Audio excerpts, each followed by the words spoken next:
All right, this is a good one. This is a fucking great one, actually. July 18th, 1991. Where the fuck were you? I was in Phoenix, Arizona, shooting the first Lollapalooza ever. Here's what I remember, and I don't remember a lot. I remember it was 114 degrees. It's fucking hot. And I hadn't slept for 2 days prior to getting there. I don't know why. I was up shooting, doing partying, whatever, doing crazy, stupid stuff. But when I got there, I was half asleep.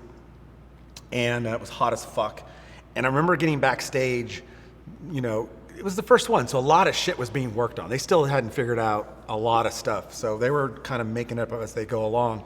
And Nine Inch Nails was there, Henry Rollins, Ice-T and Body Count, fucking who else? I can't even remember everybody. Living Colour, a lot of bands.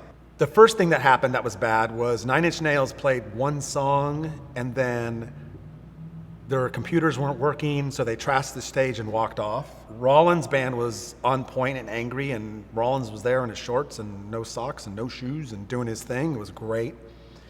But what I remember about Jane's Addiction was they were not in a good mood. And I got all these pictures from backstage and in the dressing room and everybody just hanging out, but they were not in a good mood. I don't think I was in a good mood, honestly, because I just was half asleep pretty much through the whole thing.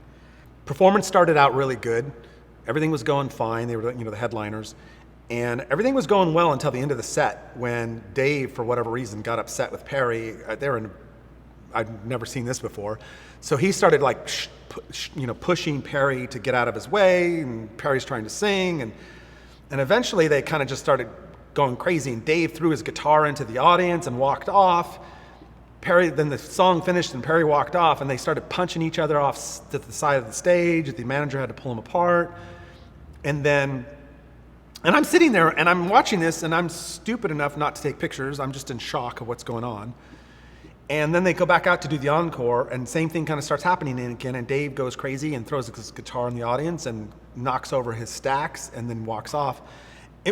I was in shock because I'd never seen anything like that happen before. I didn't know why it was happening. And everybody was just kind of sitting there going, wow, to top off this long day of hot, crazy sex, drugs, and rock and roll. It was crazy. And everybody just was like sitting there while going, wow, is the rest of the tour going to be this way? And I remember as I was packing up and leaving, I went and talked to the road manager to thank him for the fun. I said to him, next up is San Diego, but I'll see you in Irvine. And he said, yeah, he goes, I hope we make it there. I said, I hope so too. And it was great. It was amazing. It was not only the energy, it was crazy, but for me, it was, looking back now, it was just so historical, and it was so amazing. First Lollapalooza ever, 1991. Good times.